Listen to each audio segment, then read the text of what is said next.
तो मित्रों, भारत में यूँ तो कई भविष्यवक्ता हुए हैं, लेकिन 16वीं सदी में उड़ीसा राज्य में जन्मे अच्युतानंद दास की भविष्यवाणियों की खासी चर्चा होती है।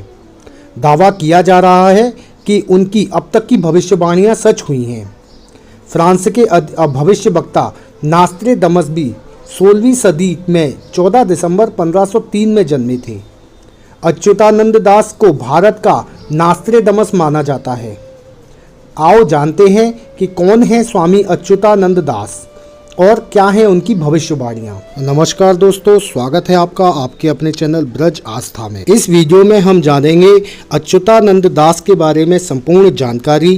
क्या है उनकी गणना जिससे उनकी सभी भविष्यवाणियां सटीक बैठती हैं, और क्यों उनको भारत का नास्ट्रेडमस भी कहा जाता है। और मित्रों, इसके साथ साथ बात करेंगे अच्युतानंद दास की 23 भविष्यवाणियों के बारे में, जो उन्होंने अपनी योग शक्ति के बल पर भविष्य मालिका में लिखी थी। तो आइए पहले जानते हैं कौन है अच्युतानंद दास।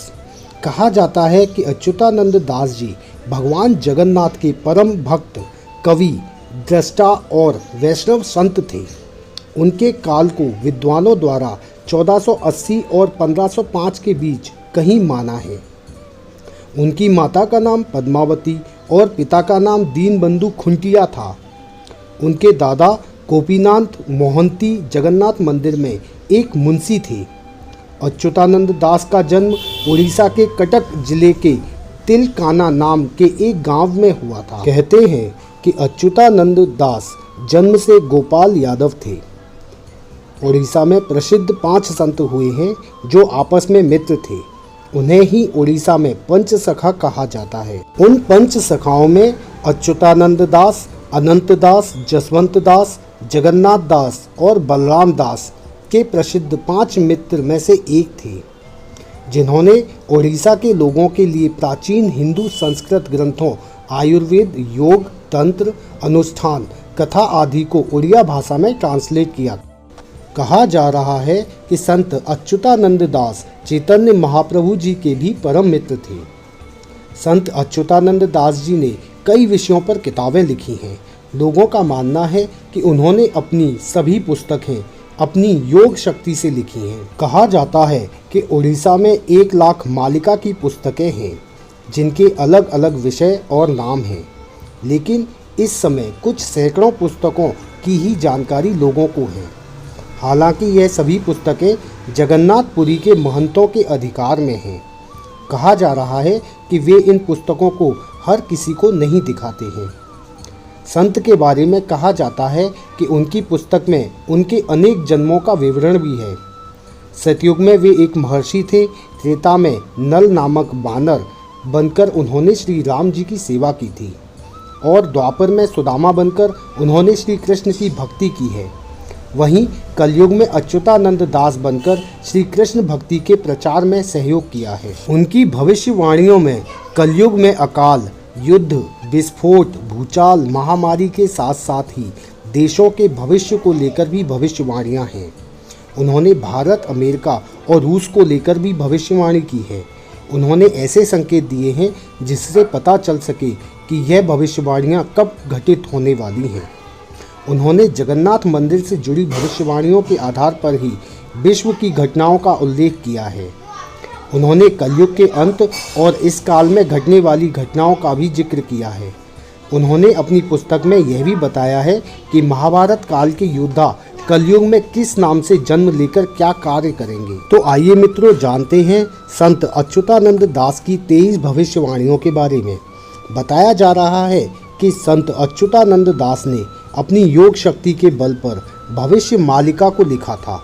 कहते हैं मालिका नाम के 21 लाख किताबें हैं। ये ग्रंथ उड़ीसा में जगन्नाथपुरी के मठों, मंदिरों और महंतों के पास अलग अलग रखे हुए हैं।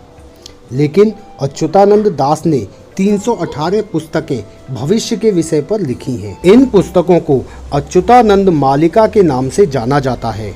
हालांकि उनके नाम पर कई लोग अब झूठी भविष्यवाणियां भी प्रचारित कर रहे हैं, जो कि भविष्य मालिका में लिखी ही नहीं है। भविष्य मालिका के अनुसार धरती 3 चरणों से गुजर रही है। पहला कलयुग का अंत होगा, दूसरा महाविनाश होगा और तीसरा आएगा एक नया युग। उनकी 23 भविष्यवाणियाँ कुछ इस प्रकार हैं। नंबर 1 पर है किसान खेती का काम बंद कर देंगे और जंगली जानवर गांव और शहर पर हमला करना शुरू कर देंगे। नंबर 2 पर बदल जाएगी धरती की धुरी, इसके बाद कई भूकंप आएंगे। नंबर 3 है आसमान में 2 सूर्य निकलने का आभास होगा। यह आसमानी पिंड होगा जो बंगाल की खाड़ी में गिरेगा और उड़ीसा जलमग्न हो जाएगा। नंबर 4 पर है समुद्र का जल स्तर बढ़ जाएगा और जगन्नाथ मंदिर की 22वीं सीढ़ी तक पानी आ जाएगा। तब भगवान के विग्रह को उनके भक्त छतिया बटा ले जाएंगे। नंबर 5 पर है धरती पर हो रही प्राकृतिक आपदाओं के कारण धरती पर 7 दिनों तक अंधेरा रहेगा।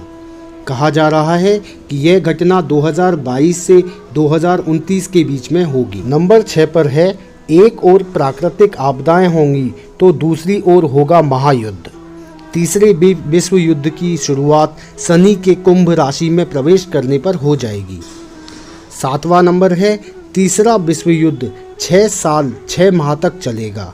चीन 13 मुस्लिम देशों के साथ मिलकर भारत पर हमला कर देगा। आखिरी के 13 माह भारत युद्ध में शामिल होगा और यह भारत की लड़ाई होगी। भारत की इसमें विजय होगी।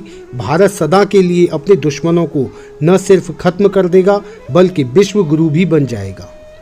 नंबर 8 पर है भारत का आखिरी राजा एक शक्तिशाली हिंदू राजा होगा जो योगी पुरुष होगा और जिसकी कोई संतान नहीं होगी। उसमें विश्व का नेतृत्व करने की अद्भुत क्षमता होगी और वह धर्म के सहारे शांति स्थापित कर पाएगा।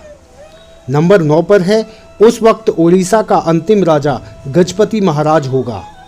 इसी दौरान भगवान कल्कि प्रकट होंगे जो युद्ध में भारत का साथ देंगे। नंबर 10 अमेरिका का एक बड़ा हिस्सा जलमग्न हो जाएगा।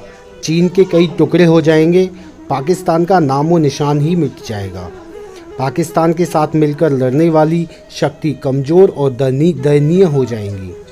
रूस एक हिंदू देश बन जाएगा। यूरोप युद्ध लड़ने लायक नहीं रहेगा। वहाँ की जनसंख्या ना के बराबर होगी। नंबर 11 यूरोप की लगभग सभी आबादी नष्ट हो जाएगी। अंत में रूस सफलता प्राप्त करेगा। विजयी रूस को आगामी अवतार वश में करेगा।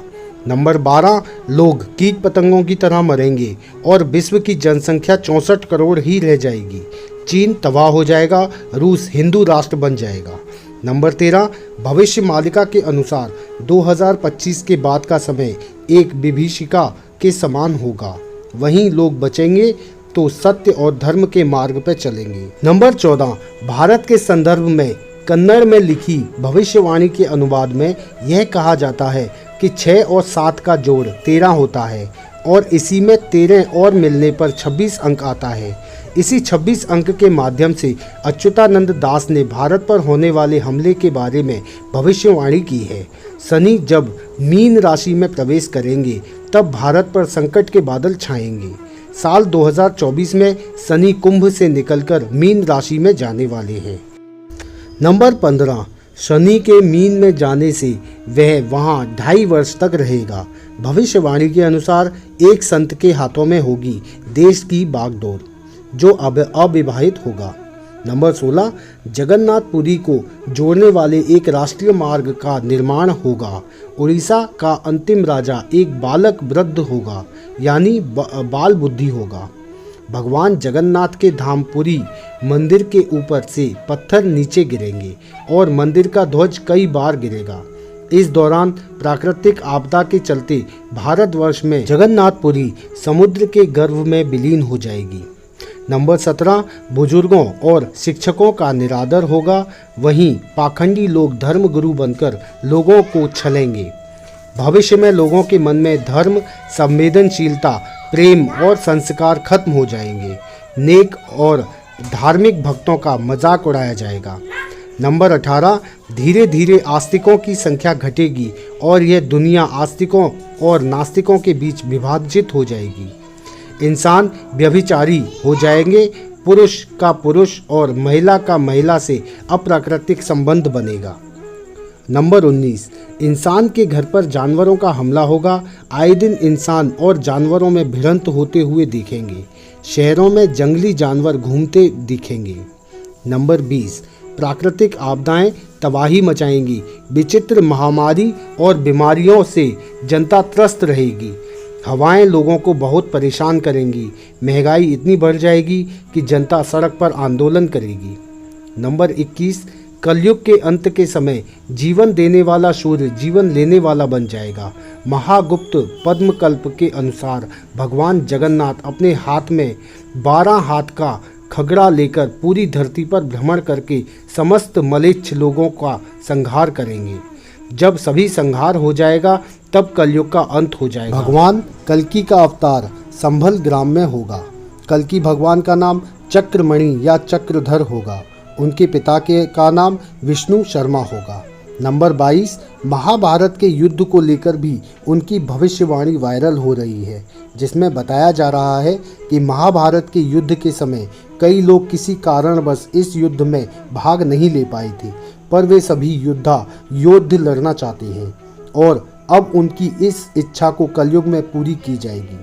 भगवान बलराम भी युद्ध में भाग नहीं ले पाए थे। बलराम जी को ही जगन्नाथपुरी में बलभद्र के नाम से जाना जाता है। कलयुग के अंत में बलराम जी प्रकट होंगे और कलयुग के अंत में महाभारत का अधूरा युद्ध फिर से लड़ा जाएगा। नंबर 23 और आखिरी, इसके बाद 1000 साल तक शांति का युग बना रहेगा। तो ये कुछ भविष्यवाणियाँ थीं जो कि अच्युतानंद दास जी द्वारा अपनी पुस्तक में लिखी गई हैं, मालिका पुस्तक में लिखी हुई हैं। तो मित्रों, इस वीडियो में फ़िलहाल इतना ही। फिर मिलेंगे अगली वीडियो में। तब तक के लिए जय श्री कृष्णा, जय श्री राधे, नमस्कार। अगर आपको हमारी वीडियो पसंद आई हो तो शेयर अवश्य कर दें, जिससे और लोग भी यह ज्ञान प्राप्त कर सकें। तो चलिए दोस्तों, जय श्री कृष्णा, जय श्री राधे।